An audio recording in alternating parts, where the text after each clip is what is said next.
Hi everyone, welcome to Umgosi noMagatsheni. I am uMagatsheni.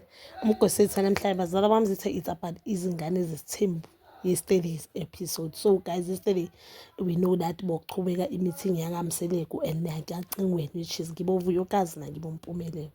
So uMpumelelo says uVuyokazi inkinga kaVuyokazi uVuyokazi uphika nabantu and uVuyokazi uyazicompare nomunye umuntu. Noma ngazisho kanjalo uyenza example about a photo shoot. So a lot of people we know that after uVuyokazi's photo shoot, a lot of people that were saying photo shoot ka Vuyokazi cishe ifana neyaka Tirelo uVuyokazi uzenza uTirelo. So I guess those people low ayikhipha is someone owazi ukuthi vele is true vele uVuyokazi uzenza uTirelo because uMpumelelo uthi yena wakosa ukuthi apatanise so that if i-photoshoot kaVuyokazi iyenzeke because uVuyokazi bangathembi makathi yena he didn't pay even a cent towards i-photoshoot yakaTirelo and uVuyokazi most of the time she's complaining about minor things. That means uthi yena photo shoot is a minor thing, but we know to us women i-photo shoot into enkulu. I mean, one thing I've noticed about Mpumelelo, I think Mpumelelo is still young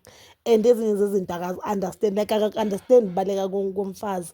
We know that futhi enye into engibona ngathi Mpumelelo imenza ukuthi angakwazi ukucabanga kahle ile nto leyo ukuthi lot of women bazifuna eceleni kwakhe because they know ukuthi umntana kaMusa Mseleko, forgetting that imali le yakaMusa Mseleko kuthiwa kaMpumelelo ukuhlakanipha lo uNkulunkulu kuphe uMusa Mseleko not uMpumelelo Mseleko guys. So maybe unana lento leyo ukuthi amantombazana ayamthanda yabo imngene kakhulu la ekhanda.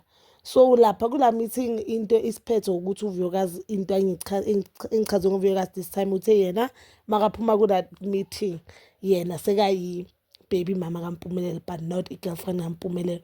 Mara mina ngisasho nama i-reason eyenza ukuthi uMpumelelo uVuyokazi alahle uMpumelelo. Yes yabo sabantini I'm not uVuyokazi angizwa kahle. Omunye angasho ukuthi it's wrong. uMpumelelo sakayenza uVuyokazi into eyiningi. I think into emenza ukuthi aphume kahle kahle uVuyokazi ilokuthi uyabona ukuthi uMpumelelo akamhloniphi. If azothi emuntwini if you take this woman as umfazi oqala I won't be part of your life then umuntu ahlala lapho that means uthi go uncane nje ukusho nje ukuthi hayi sisi ungahamba mafuna ukuhamba but ke usho njalo if ukhethisa umuntu akhetha the opposite yalento wena ufuna ayikhetha that means uyakutsho ukuthi akakhethi wena and if akakhethi now kulento le anyeka azakhethe nje empilweni.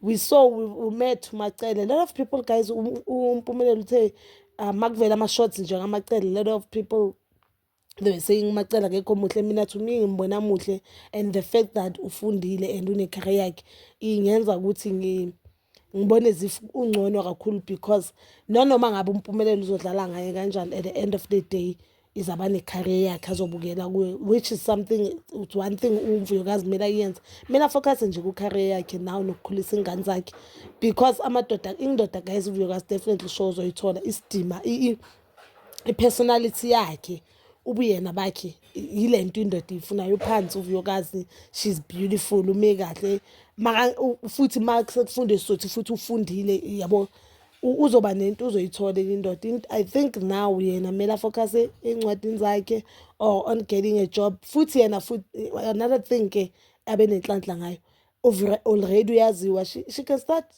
just start YouTube channel or nje agcine kulento le yabo nibiza influencing so uzothola a lot of gigs skin sakhe sihle inwele zakhe izinhle uzothola a lot of gigs obviously sakaziwa abantu abaningi a lot of brand they wouldn't mind working with her futhi akana drama. So bazalwa mzizwe please comment down below and please don't forget to like, subscribe, share and hit that notification button.